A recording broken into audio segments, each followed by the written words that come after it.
रंगाजुलियाव youth BPF, women BPF आरो बिएसइउनि मोनसे जोंहा वार्कार्स मिटनि हाबाफारि जादों आरो बे हाबाफारियावनो गोबां इउपिपिएलनि दैदेनगिरिफ्रा जोंनि बिपिएफ दलाव हाबदों आरो जोङो सानदों फैबाय थानाय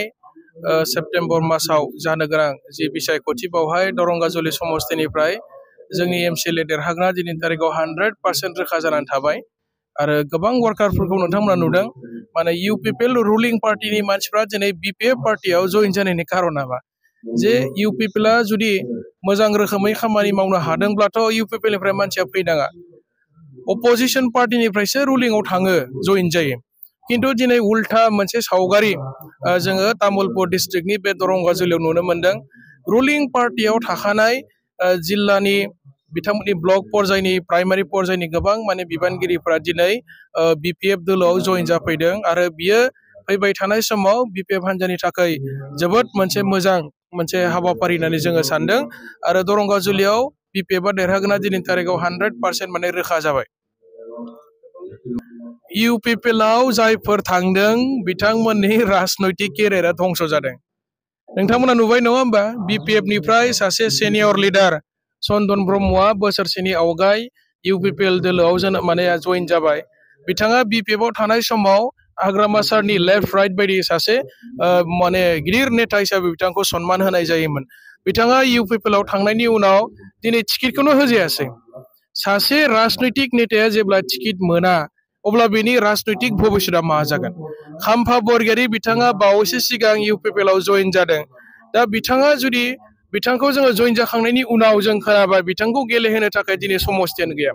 अब्ला बिथांनि राजनैतिक भबिष्यतआ मा जागोन बिथांमोनजों थांफानाय जोंनि प्राइमारि पर्यायनि सानैसो माने 60-70 जन मानसिफ्रा बे इउपिपिएलआव बिथांजों थांफादों बिथांमोनखौ लिंना लांफानानै बिथांमोननि राजनैतिक भबिष्यतखौ बिथांमोना मा खालामनो सानदों दा जोङो नुबाय जायफोर बिथांमोना इउपिपिएलआव थांदों बिथांमोननि भबिष्यतआ धंस जादों आरो बिथांमोनखौ इउपिपिएलआ मालाबाबो मोजां नोजोरजों नायाखै आरो बिथांमोननो इउपिपिएलआ बेबायदि खामानि मावनो थाखाय माने जेबो माने सुबिदा होनाय नंखाया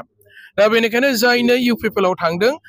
बिथांमोननि राजनैतिक भबिष्यतआनो दिनै माने धंस जानायखौ जोङो नुदों आरो इउपिपिएलआ दिनै गावसोरनो इलेक्सन देरहाला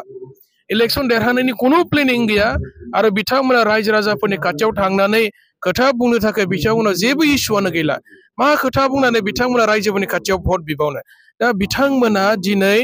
माने इस्यु गैयिनि थाखाय इलेक्सनखौनो फावसायजानो लुबैथारदों इउपिपिएलआ ओरैबायदि गिदों इलेक्सना दा फैथों इलेक्सना फैयाबा हामगौ बेबायदि सानदों इउपिपिएलआ इलेक्सनखौनो फावसायनो थाखाय दिल्लीयाव थांलाय गुवाहाटियाव थांलाय गिदिर गिदिर सेन्ट्रेल आरो स्टेटनि लिडारफोरखौ लोगो हमनानै बिथांमोना खावलायगासिनो दं आरो जे इलेक्सन गेलेनो थाखाय दिनैनि तारिखाव इउपिपिएल सरकारा माने साहस गैला आरो बिजेपिनि अक्सिजेनसो थांनानै दंखायो दिनैनि तारिखाव इउपिपिएल राजनैतिक पार्टिया अलरेडि